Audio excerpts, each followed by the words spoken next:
السلام علیکم ملګرو، امید لرم چې راته روغ به وئ. ګرانو ملګرو، په نننۍ ویډیو کې به درښایم که تاسو د موبایل په نمبر باندې د فیسبوک، جیمیل آی ډي او بانک اکاونټ جوړ کړی وي، نو که ستاسې څخه سیم کارت ورک شو او یا هم موبایل درنه ورک شو، نو ستاسې سیم کارت به هیڅوک نشي استعمالولی او ستاسې اکاونټونه به هم محفوظ وي. خو که تاسو خپل سیم کارت ته پین پاسورډ لګولی وي، نو که تاسو غواړئ چې خپل سیم کارت ته پاسورډ ولګوئ، نو په ډېرې اسانې طریقې سره کولی شئ. نو راځئ دغه ویډیو زما سره تر پایه وګورئ.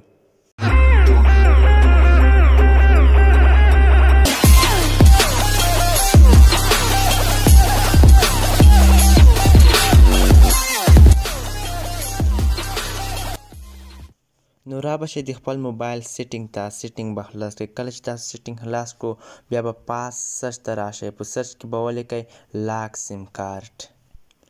نو چې کله مو لاک سیم کارت ولیکلو، بیا به لاندې راشئ، په سیټ سم ون لاک باندې به کلیک کړئ. کله چې په دې باندې تاسو کلیک کړئ، بیا به راشئ دغه اپشن به آن کړئ. کله مو چې دغه اپشن آن کړو، نو دلته به تاسو څلور ځلې صفرونه ورکړئ. کله چې تاسو څلور ځلې صفرونه ورکړل، بیا به یې اوکې کړئ.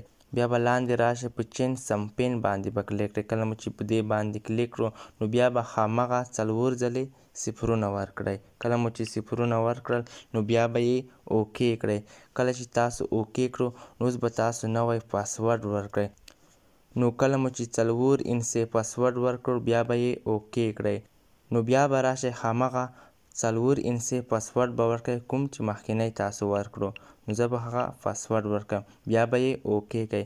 کله چې تاسو اوکې کړو، نو اوس به ستاسو سیم کارت ته پاسورډ ضرور لګېدلی وي. مننه کوم، تر بلې ویډیو ښې چارې.